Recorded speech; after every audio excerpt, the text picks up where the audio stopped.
4 PM news network में दोस्तों आपका स्वागत है। मैं हूं आपके साथ राशिद ज़हीर।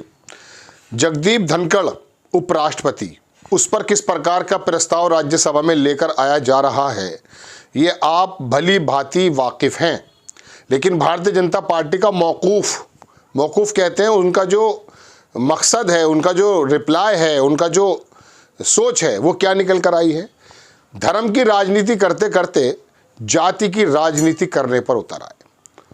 जगदीप धनखड़ साहब जाट समुदाय से ताल्लुक़ रखते हैं। संबित पात्रा ने कहा, जाट समुदाय से खिलस्ती है कांग्रेस, आदिवासी समुदाय से खिलस्ती है कांग्रेस। यानी कि दोस्तों, राष्ट्रपति के संबंध में अगर किसी ने कोई बात कही है तो पता ये चलता कि आदिवासी के खिलाफ है गठबंधन या कांग्रेस। और अगर धनखड़ साहब का जो रवैया बताया जाता है राज्यसभा में जिस प्रकार से है, उसको लेकर के अगर कटहरे में खड़े करने की कोशिश की जा रही है तो भारतीय जनता पार्टी बता रही है कि साहब वो एक्चुअली जाट विरोधी हैं, किसान विरोधी हैं। यानी कि आपको जब जो भी मामला सूट करेगा वो आप आरोप लगा देंगे। कहीं आप हिंदू मुस्लिम धर्मों के बीच में लगा देते हैं। अब आपका मौका लगा कि जातियों को लेकर लगा दिया। आरोप ये है कि हरियाणा के चुनाव में जाट वर्सेस अदर कर दिया गया था। उस समय कौन विरोधी था? ओबीसी आपने चीफ मिनिस्टर बनाया, ऐसा कहते हैं लोग। इसी धारणा या इसी प्लानिंग के तहत बनाया कि आप जाट को वहाँ पर तन्हा खड़ा करना चाहते थे। ऐसे आरोप आप पर लगते हैं कि आपने जाट समुदाय 36 बिरादर, एक बिरादरी अलग, 35 अलग। आप महाराष्ट्र में आ जाएं, ऐसा आरोप लगता है कि साहब वहाँ पर मराठा गैर मराठा कर दिया गया। वो आपने सुना होगा ना, माली धनखड़ ये जो बनाया था उन्होंने माधव करके एक संगठन, उसका उन्हें कुछ फ़ायदा भी नज़र आया, इसमें भी कोई दो राय नहीं। तो बात यह है दोस्तों, आपको मैं पूरी खबर सुनाता हूँ कि अखबार लिखता कि जाट कभी नहीं झुकता नहीं है। तो किसने कहा जाट झुक जाता है? यहाँ जाट की क्या बात आ गई? बताइए, जाट की क्या बात आ गई?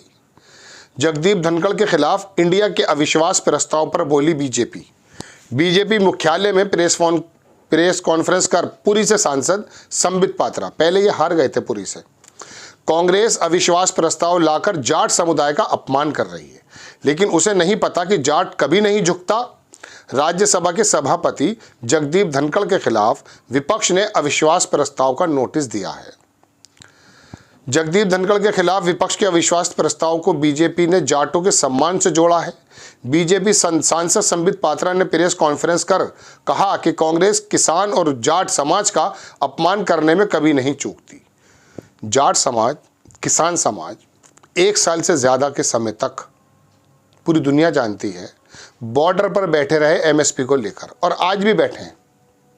उस समय सम्मान कहाँ चला जाता है? आपको अगर ये लगता है कि जगदीप धनखड़ साहब के खिलाफ अविश्वास प्रस्ताव लेकर आने में जाट समुदाय, किसान समुदाय का जो है सम्मान नहीं है, तो आप वहाँ सर्दी की सर्द रातों में, गर्मी की गर्म दिनों में वो लोग पूरे साल बैठे रहते हैं, तो वो अपमान किसका है? संबित पात्रा जी और भारतीय जनता पार्टी ये तमाम के तमाम, जब किसान का आंदोलन चल रहा था, खालिस्तानी किसे कह रहे थे आप बताइए? भाई आप जाट समुदाय, किसान समुदाय, सिख समुदाय, इन्हीं को तो सामने रखकर बात बोल रहे थे। खालिस्तानी का कहने का क्या मतलब था? खालिस्तानी कहने का मतलब क्या था बताइए? भाई आप पाकिस्तानी कह सकते थे, ये जुड़ता नहीं है जाटों से, किसानों के साथ, सिखों के साथ।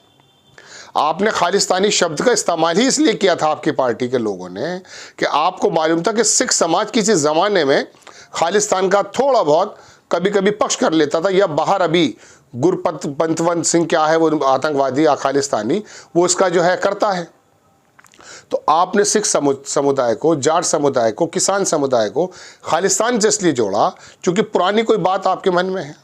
आप ईरानी और पाकिस्तानी तो जोड़ने से रहे, तो आपने अपमान किया। या फिर जगदीप धनखड़ साहब का जो रवैया विपक्ष बता रहा है और जो पूरा देश देख रहा है कि जब अडानी की बात आती है तो बिल्कुल सन्नाटा और सबको बोलने का मौका नहीं दिया जाता, लेकिन जॉर्ज सोरेस की जब बात आती है तो आप बाकायदा मौका देते हैं। कपिल सिब्बल कह रहे हैं कि समानता के साथ मौका नहीं मिल पा रहा है। जगदीप धनखड़ का काम, उपराष्ट्रपति साहब का काम, सभापति का काम तो यह है कि रेफरी की तरह समान अवसर प्रदान करें।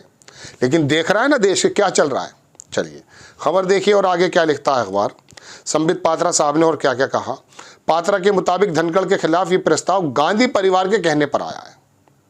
बताइए। बीजेपी के मुख्यालय में पत्रकारों से बात करते हुए संबित पात्रा ने कहा कि कांग्रेस ओबीसी प्रधानमंत्री का हर वक्त अपमान करती है। यहां प्रधानमंत्री को ओबीसी बनाया जा रहा है, लेकिन प्रधानमंत्री जी के बारे में ऐसे आरोप लगते हैं कि वो एक खास समाज को जो है प्रेरित करते हैं, प्रोत्साहन देते हैं। बिजनेस क्लास की अगर बात कही जाए तो अंबानी और अडानी और तमाम लोग कौन किस वर्ग के हैं, तो ओबीसी व्यक्ति, ओबीसी प्रधानमंत्री समर्थन किसका करता है, ऐसे आरोप लगते हैं। आदिवासी समुदाय के द्रौपदी मुर्मू का भी कांग्रेस के नेता कई बार अपमान कर चुके हैं।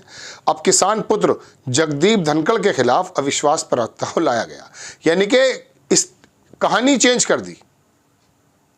बात कुछ और है, यहां जाट और आदिवासी और तमाम ओबीसी ढूंढा जा रहा है। पात्रा ने कहा कि संख्या उनके हक में नहीं है और ये नोटिस गिर जाएगा, लेकिन इसके बावजूद ये प्रस्ताव लाया गया है। पात्रा ने आगे कहा कि जाटों का अपमान कैसे किया जाए, इसे सोचते हुए ये प्रस्ताव लाया गया है। जाटों का अपमान कैसे किया जाए, कितने % जाट हैं? पूरी दुनिया में कहीं जाट है बताइए? मध्य प्रदेश में, महाराष्ट्र में, गुजरात में कहीं जाट है? एक पट्टी है, ये मथुरा से चले अलीगढ़ तक चले आइए, वेस्ट यूपी का कुछ हिस्सा, यहाँ जाट है। इसके अलावा जाट है ही नहीं पूरी दुनिया में कहीं। आप कैसे कह रहे हैं कि आपने ये प्रस्ताव लाया गया, जाटों को अपमान कैसे किया जाए, ये सोचते हुए प्रस्ताव लाया गया।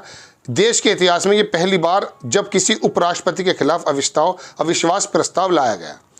बिल्कुल सही बात है, पहली बार लाया गया होगा, लेकिन पहली बार ही इन 10 सालों में हर एक नई चीज़ देखने को मिल रही है देशवासियों को। उन्हें देखने को मिलता है कि किस प्रकार की पार्शियलिटी विपक्ष के सांसदों के साथ या सत्ता पक्ष के सांसदों के साथ होती है, कौन से अवसर उनको दिए जाते हैं। जाट कभी झुकता नहीं, ये पात्रा साहब इसी मामले में बड़े माहिर हैं। बीजेपी के प्रवक्ता संबित पात्रा ने कहा कि जाट समुदाय के लोग हर वक्त अपना काम ईमानदारी से करते हैं, लेकिन अब उन पर सवाल उठाया जा रहा है। मैं ये कहना चाहता हूं कि जाट कभी झुकता नहीं। किसान पुत्र इस अपमान का जवाब लोग और मजबूती से देंगे। धनखड़ साहब के खिलाफ कांग्रेस अगर मुखर है वो तो एक अलग बात है, लेकिन दोस्तों बात यह है कि अगर किसी की गलती मानी जाएगी तो उसको जाति, रंग, वर्ग, क्षेत्र इसके आधार पर बंटवारा किया जाएगा, या फिर इस बात का जवाब दिया जाएगा कि भाई आपके सवाल ये हैं कि वो विपक्ष के सांसदों को नहीं सुन रहे हैं या उनको मौका नहीं दे रहे हैं, उनको सप्रेस कर रहे हैं, तो उसका जवाब ये है। ऐसा तो कहा जा सकता है। ये क्या बात हुई साहब कि वो जाट समुदाय से आते हैं। अब अंबानी और अडानी को अगर जो है टारगेट किया जाता है तो क्या वैश्य समाज की वजह से किया जाता है? नहीं ना, कोई बात नहीं है। तो ये ठाकुरवाद और ब्राह्मणवाद ये जो चलता है ना, ये अपनी मर्जी के मुताबिक कभी बढ़ा देना, कभी घटा देना। मैंने कहा ना किसान आंदोलन और अभी आकर जो वेस्ट यूपी के अंदर तमाम जाटों के अंदर जो एक रोष पैदा हो गया था, उसमें आप अजीब अजीब बातें कर रहे थे। खैर दोस्तों, बात यह है कि ये अपने नेता अपने हिसाब से अपने टूल्स निकाल लेते हैं। मसला तो आपका और मेरा है। हम लोगों के अंदर इतनी समझ होनी चाहिए कि जब हम से ये बात करें, विपक्ष के नेता हों या सत्ता पक्ष के नेता हों, हमें और आपको अपने देश की अर्थव्यवस्था की, अपनी हारमोनी की परवाह करनी चाहिए। इनके बयानों से अपनी राजनीति, अपने सोच नहीं बनानी चाहिए। यही वजह है कि सोशल मीडिया पे बहुत सारे लोग अवेयर करने का काम भी करते हैं। हालांकि एक पक्ष को अच्छा नहीं लगता होगा, लेकिन फिर भी आप संतुलन बनाइए। जहन ऊपर है, दिल नीचे। दिल ऊपर नहीं है, क्योंकि सोचने समझने की ताकत दिमाग में है, तो दिमाग से पूरे शरीर का संचालन होता है। दिल में तो ख्याल कुछ भी आ सकता है। तो आप और मुझे अपने दिमाग का इस्तेमाल करते हुए यही सोचना है कि मेरे देश की अर्थव्यवस्था के बारे में, उसकी हारमोनी के बारे में, आपस के भाईचारे के बारे में कौन काम कर रहा है। आपको खबर कैसी लगी अपनी राय कमेंट्स बॉक्स में ज़रूर दीजिएगा। चैनल को सब्सक्राइब कीजिएगा, शेयर कीजिएगा। नेक्स्ट टाइम मैं किसी खबर के साथ हाजिर होता हूँ। जय हिंद।